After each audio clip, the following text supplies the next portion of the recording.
Okay, we've done this with estimated numbers, but I just want to draw a couple of graphs.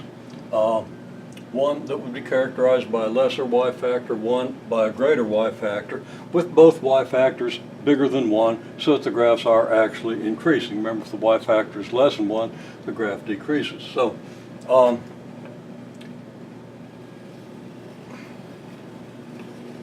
okay, there's a graph with maybe a lesser y factor, and here's one with maybe a greater y factor. And if you've done enough of these graphs, you'll understand that that is a reasonable representation. Okay.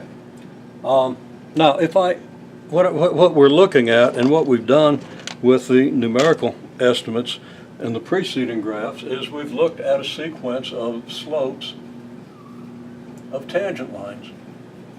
So I'm going to draw 3 tangent lines for this graph. Then I'll draw 3 tangent lines for this graph. Now, what I'm going to claim is that the tangent lines here, well, let's look at it.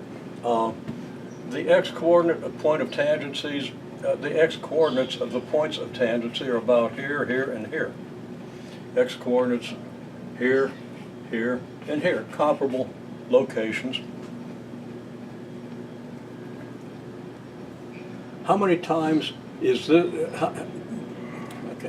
how many times the slope of this tangent line is the slope of this tangent line? Well, we can easily make a comparison. Right there's a triangle. And here's a triangle with the same, give it the same run.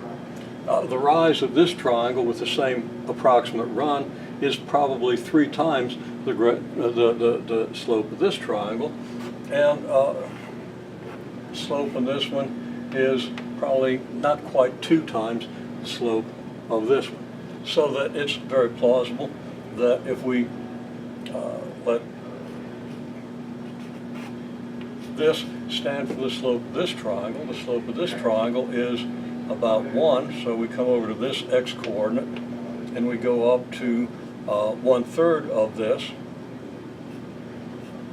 and then we move all the way out to this coordinate and we go up to about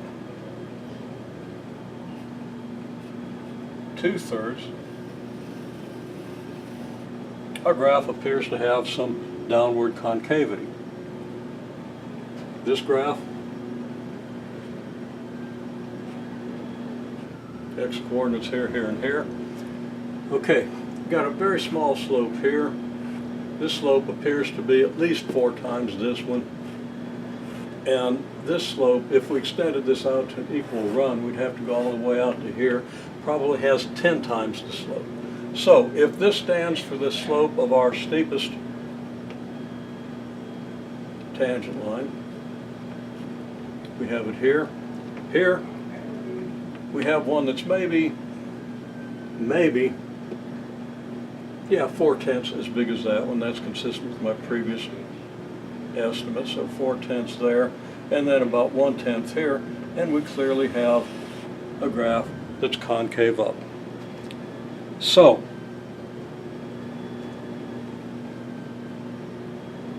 as the y factor increases,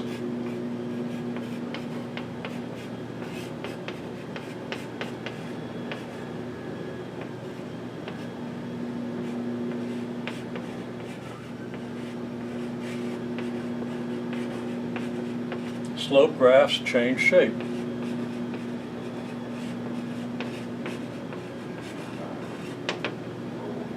So we might have a slope graph, I'm going to label this thing, might have a slope graph like this, and then as we increase the y factor a little bit, the slope graph might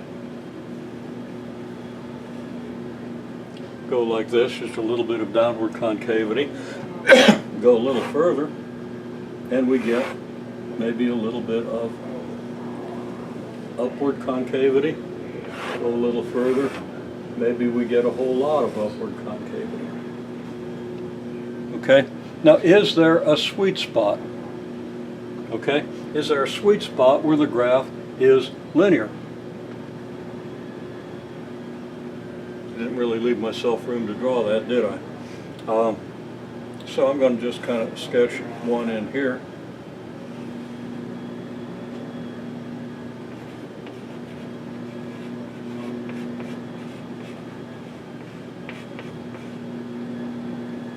Okay, is there a sweet spot where the graph of the slopes is linear? Okay. Turns out, of course, that as we might expect there is, if the concavity keeps decreasing, if the downward concavity keeps decreasing, the limit of that is a straight line.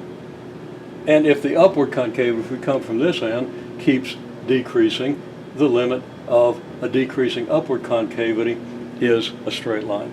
So we do expect that there's a sweet spot. So the big question is, where is the sweet spot?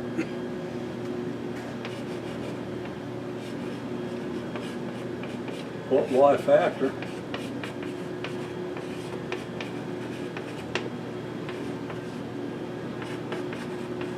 gives us the sweet spot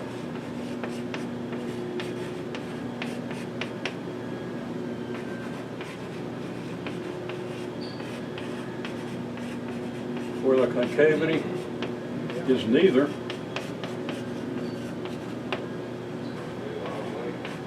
up or down. And that would be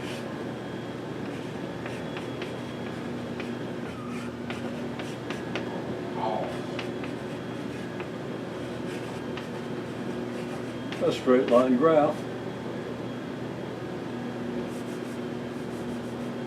of slope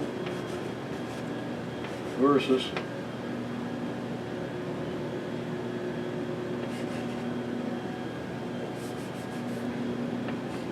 x, and to say completely, versus the x value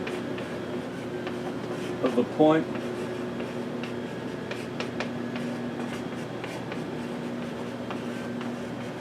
of tangency, because those are the graphs that I've indicated here. Okay. So, I'm going to leave that as an open problem. I don't know that you can figure out where the sweet spot would be. I don't know if having conjecture a sweet spot, you would at this point be able to prove it, but it's possible. And as we develop more and more ideas, we will see that we can prove this, and you'll understand how to prove it. You're not probably in a position now, but I wanted to raise the question. It's an important question.